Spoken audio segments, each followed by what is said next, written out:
Right, so I did a general reading earlier today, and I really felt like there was a strong astrological pull towards what was coming up in the cards. So I took a look at the chart, and the first thing that stood out to me is we're moving, the moon is moving to conjunct Chiron right now in Aries. And as it moves throughout the day and makes a conjunction, it will oppose Venus in Libra. And so I think what that energy was kind of showing in the earlier reading was just like a heaviness and being aware. And as we know, we move as Chiron comes into conjunction with the moon in Aries, it's a theme that we've been seeing for the last several years.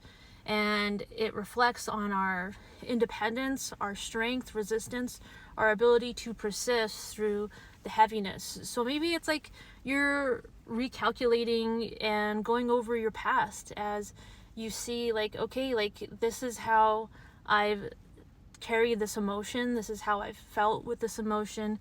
And I think with Libra opposing, it's not only going to bring some relief, it's going to add to the tension, but adding to the tension in a way that helps reflect love and our partnerships around us. And the energy of Libra tapping into the Venus energy of beauty and grace, and having this sense of devotion to the things that bring love. And so let's go ahead and get into a reading and take a deep breath together. And I just ask that we're grounded, present, and open to receive messages. We got 5 of Swords and 9 of Swords. It's that heavy mental energy. Before it was heavy emotional energy. Now this is in the head. Got the Hierophant at the bottom of the deck. And while we can see that align with Taurus, right? Taurus is at home in Venus. And what I think that's showing us is that, like, sticking to the things, one of the last things I said was devotion. Sticking to the things that we're devoted to and dedicated to will help not only highlight maybe these points of tension where we've felt abandoned or bring in, like, we've felt anxiety, but how we're able to move out of that energy by fully embracing it and seeing it clearly, trusting, our inner guidance and the powers around us to, in a sense, like, fill a tower moment. And this might be subtle, it may not for you, but this reflects, like I was saying earlier, our strength, our independence. And let's go ahead and look at the chart real quick. Part of that heavy mental energy too could be what we're looking at with Uranus and how it's talking to Sagittarius and Mercury right now. And that's going to be a theme for the next few months, and not next few weeks at least, as we go through pre-shadow of Mercury retrograde. We'll go in deeper into Sagittarius and then eventually make our way back to Scorpio. And so certain themes around our mental energy and insights that we're getting has a lot to do with Uranus and this conversation that's going on.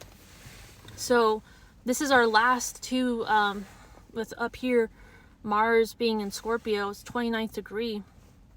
So it's kind of like a lot of maybe what's going on these last few weeks for you is really getting a push to move anything else forward in this energy, and to, I don't know, just keeping yourself open to the out of the box ideas, the quick things that are coming into your head, quick insights. It's like I even had a dream this morning about a dog that I see at the dog park, right? And as soon as I got up, I was like, I had a dream about this dog.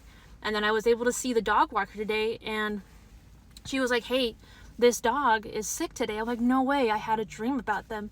And it was subtle, quick, and it might lead nowhere, right? But it's also just taking note of those quick intuitive insights that we're getting and how it'll come up in our day-to-day lives. So let's go ahead and get another pull of cards to see about this energy that we're experiencing right now. Ace of Pentacles, Knight of Cups. This really feels like this is the relief to the heavy mental energy. I have 10 of Swords at the bottom of the deck, and that's kind of the theme, that, you know, it's just been this buildup of heavy mental energy and how it's pouring out into our emotional world, but it's how we can use this emotional energy and the heavy mentalness that's kind of, in a sense, plaguing us, and how we can move it forward and create stability and create renewal. This has been a theme that we're experiencing, and as we continue to move through Scorpio season, you know, it's about paying attention to what's going on in Pisces over here and Aries, and how some of that energy is pulling back and forth, in a sense, to a collective, more subconscious feeling and into individuality, and how going deeper into our conditioning, our values, our beliefs, and really taking in what is going on around us, even if it's something that we don't agree with. It's logging it, tracking it, and just being aware of it. So let's go ahead and get a closeout for this reading.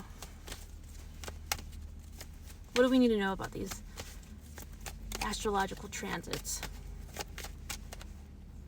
Page of Wands and the Magician. As like the last set of cards being the Knight of Wands and the Ace of Pentacles, this too shows us how, as the heaviness starts to lift, our ability to trust our magic is renewed. And it's kind of like, just like I was saying with that dream, right? It's these little quick insights that we're getting that maybe just seem like insignificant, but they are really showing us how we're tapped into the energies around us, our communities around us. And as we continue to feed those energies, those people around us and ourselves, it shows us a clearer path about how we want to advance our magician energy, our creativity, our passions. And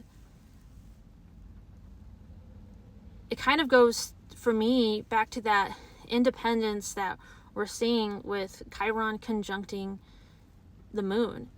And it shows us maybe like even inner child aspects, right? About how we've always had this magic and maybe been able to tap into it. We just weren't cultivating it in the way that we are now. And there's no shame in the game, right? It's here we are creating and having a good time, even when it's hard.